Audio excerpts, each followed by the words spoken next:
Well, hi, everybody. Welcome to our Lunchinar on school Medicaid, FERPA, and HIPAA. I'm Bob Bundy, your speaker for today. My contact information's on the screen while I cover our normal ground rules. We don't talk about anything state specific.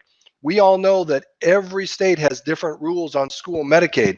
So for the Lunchinar topics and content, we pick information that can apply to everybody from around the country.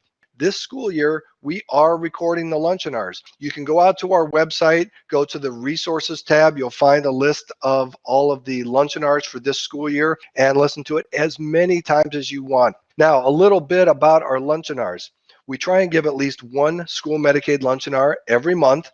All the Lunchinars are designed to present information on a single topic we think folks in school Medicaid need to know about. So I have three objectives for today's session. First, I'm going to give you a high-level definition of FERPA. I'm going to give you a high-level definition of HIPAA. And then I'm going to talk about how and where HIPAA and FERPA might apply to our school Medicaid world. Now, we also have a standalone FERPA Lunchinar.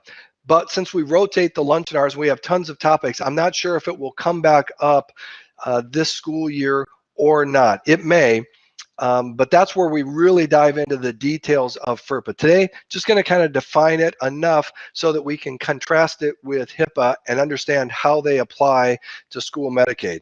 We have FERPA, the Family Educational Records and Privacy Act. It came out in 1974. It deals exclusively with data privacy and confidentiality around educational records. That's it. That's all FERPA talks about. Then we have HIPAA, Health Insurance Portability, and portability is kind of a key word, and Accountability Act. Came out in 96, 22 years after FERPA did. It deals with lots of topics around healthcare data and healthcare information, including privacy and confidentiality. So like FERPA, HIPAA deals with privacy and confidentiality of healthcare records, but it deals with lots of other stuff, okay? FERPA just deals with confidentiality of educational records, and that's it. So before I go any further, why am I conducting this Lunchinar? Why this topic? Well, a lot of folks who get involved in school Medicaid come from different worlds.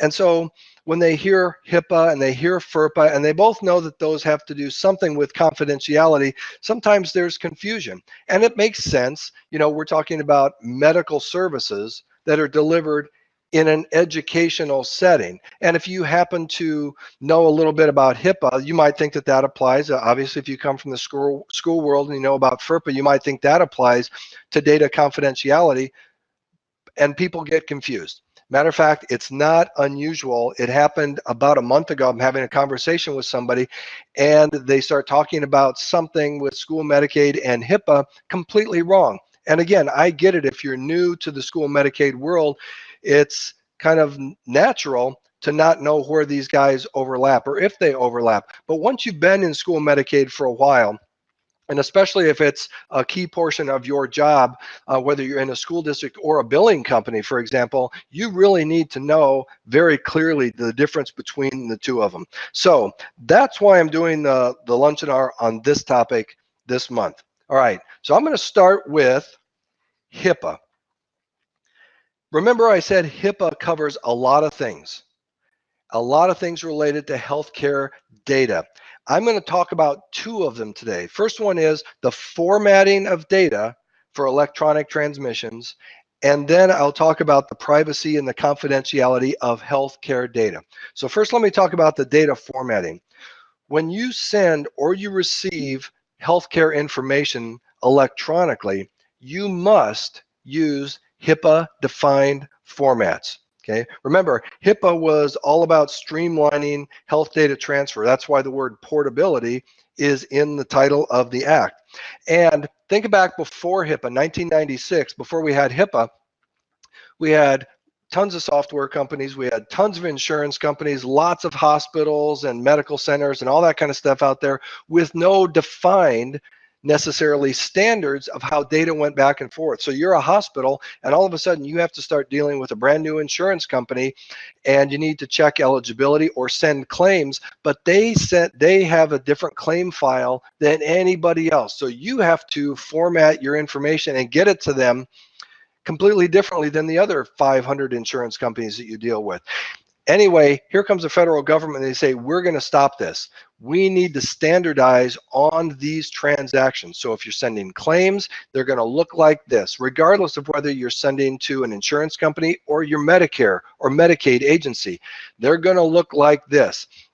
And so they defined a set of standard transactions, and those transactions have identifiers, and people typically refer to them by their identifiers. And I put some standard ones up here that we're familiar with in school Medicaid. So you're a school district and you want to check with your state Medicaid agency to see if a student is eligible for this kind of service on this kind of a day. You send that data electronically to the state in a particular format, and that format identifier is 270 or 270. So you might send a whole file filled with student information saying, hey, Medicaid agency, are these kids eligible for Medicaid on these dates? And the state gets that file, they process those requests, and they send it back to you, but they send it in a different format, and that identifier is a 271. So you send in a file asking if these kids are eligible. The state checks the eligibility, and some of them are and some of them are not eligible, and they send a response back in a different file that's identified with the 270. And I've got a couple of the other ones up here. 837 is how you format the claims that you submit, and when the state Medicaid agency sends back the claim disposition or the remittance or what happened to each of those claims, whether they were paid or denied, they format it in a different format called 835. Okay, your state Medicaid agency is mandated to send and receive data, healthcare information, in these formats, and you're required, mandated, to send and receive data in these formats as well. That's all defined in HIPAA.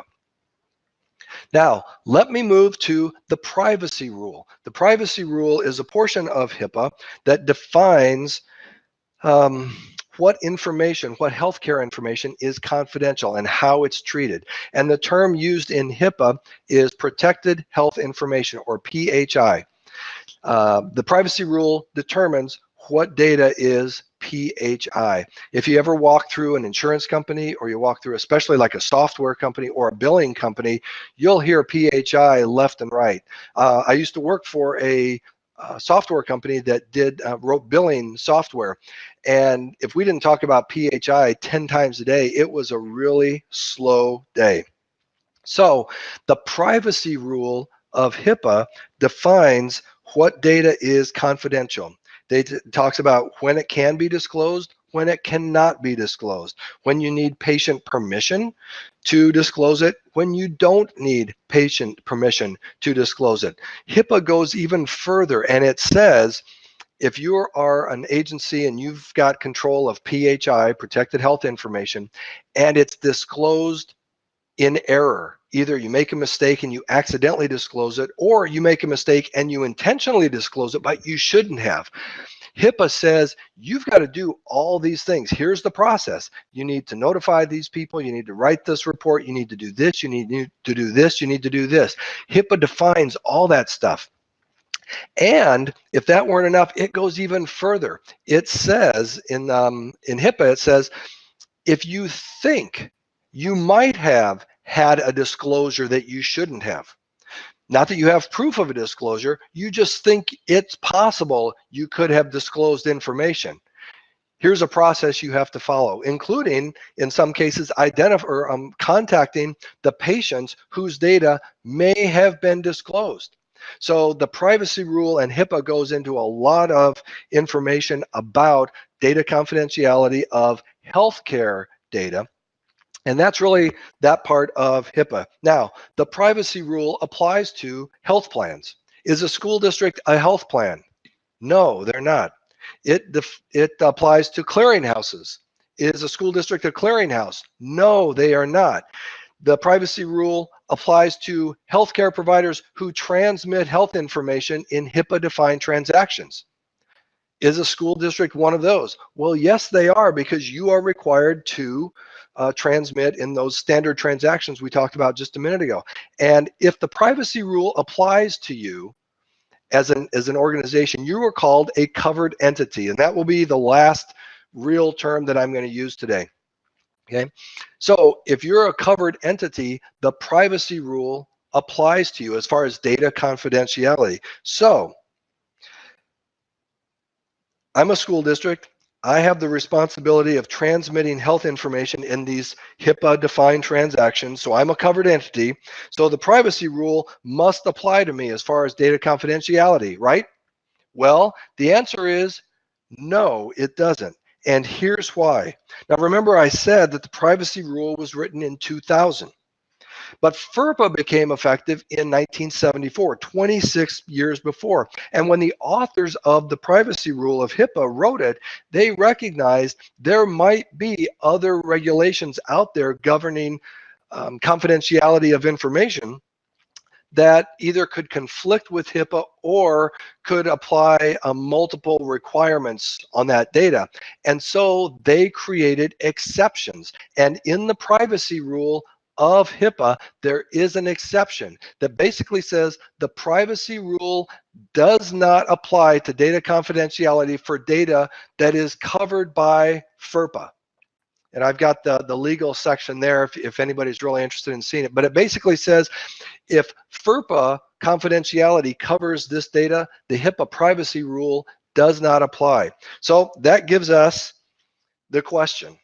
Is school Medicaid information medical records or is it educational records? So think about it. A student goes to the nurse on her IEP. She has medication administration. She goes to the nurse every day. The nurse gives her an injection. The nurse writes down her documentation. That documentation ultimately will go to the state Medicaid agency, be reimbursed, as part of a claim. Is that nurse's documentation a medical record or an educational record? Well, fortunately, this has been decided a long time ago for us, so we don't have to really go through nuances or case law or anything like that. It's an educational record, in which case, from a confidentiality, data privacy kind of standpoint, FERPA applies. The HIPAA privacy rule does not apply to us in the school Medicaid world as far from a privacy standpoint.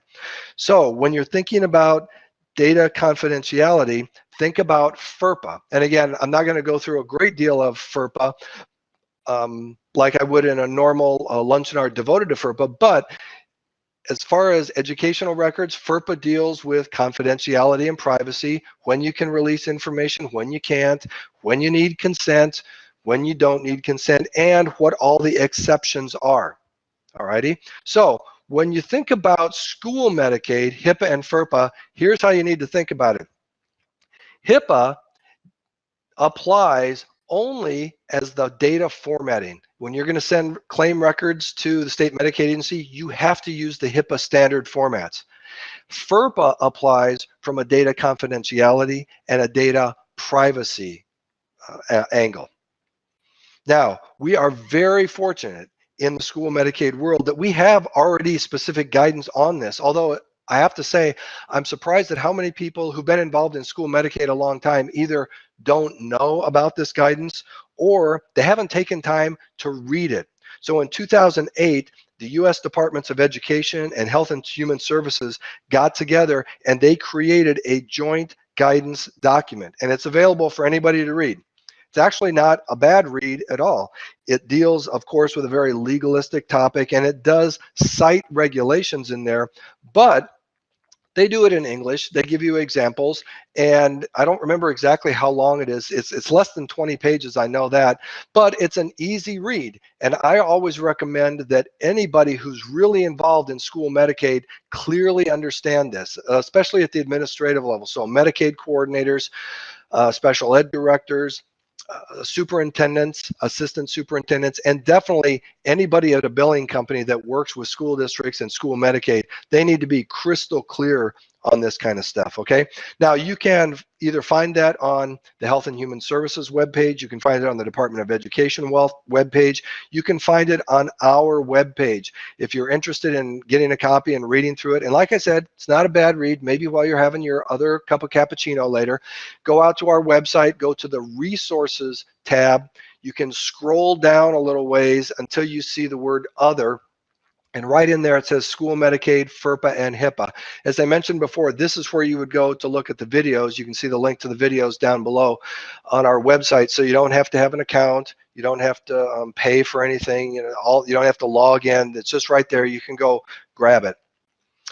All right, now one other thing that I want to mention real quickly. I think it's been pretty, I hope I've been really clear on where HIPAA applies to school Medicaid, where FERPA applies to school Medicaid. I don't want to leave the impression that HIPAA privacy rule, the confidentiality, doesn't ever apply in a school setting, because it might. And I want to give you a couple of examples for that. So we have a student who's at school. Maybe he's a junior in high school. He falls and he cuts himself badly. He's not he's not a student receiving special ed services. He has no services on his on a 504 plan or an individualized health plan. He's just a kid who stumbled, fell, cut his arm, goes to the school nurse, receives some emergency treatment. Maybe the nurse even calls the paramedics or something like that. So she's going to provide this service to him. Now, again, this is a medical service in an educational setting. The privacy and the confidentiality of what that nurse writes down, is that FERPA or HIPAA? Now, I'm not a lawyer, but, and so you should check with your own. I shouldn't just say I'm not a lawyer, because I'm not a doctor either. But I'm not a lawyer, so you should check with your own counsel at your school district. But in that case, I believe that HIPAA privacy would govern the confidentiality of those records. Second example is a college kid. And I have to say, lots and lots of universities out there have teaching hospitals. And FERPA applies, for any of you who don't know, FERPA applies to any educational organization that takes federal funds. So there's tons of colleges out there that take federal funds. And so FERPA and confidentiality of educational records applies to colleges and universities. So again, we've got a student, maybe he's 18, he's at college, he breaks his arm. He goes to the university hospital, which is also a teaching hospital. And while they're setting his arm, you know, they've got the 20 student doctors standing around gawking, watching this. And the doctor writes down all of his notes and everything. What covers the confidentiality of those records? Is it FERPA? Is it HIPAA? This is an educational setting. It was in an educational kind of environment where they're teaching the doctors this, but HIPAA and the privacy of those records applies, again, in this situation. So in the school Medicaid world, privacy is dictated by FERPA. And HIPAA only is involved in the transmission of data, transmission and formatting of data. HIPAA may apply in other instances in a school setting, again, whether it's a K-12 world or in the university world. Here's my contact information again. Send me an email, give me a phone call if you have questions, if you'd like to discuss. If you want to argue, I get an argument periodically, always up for that. Hopefully I'll see you on a future Lunchinar.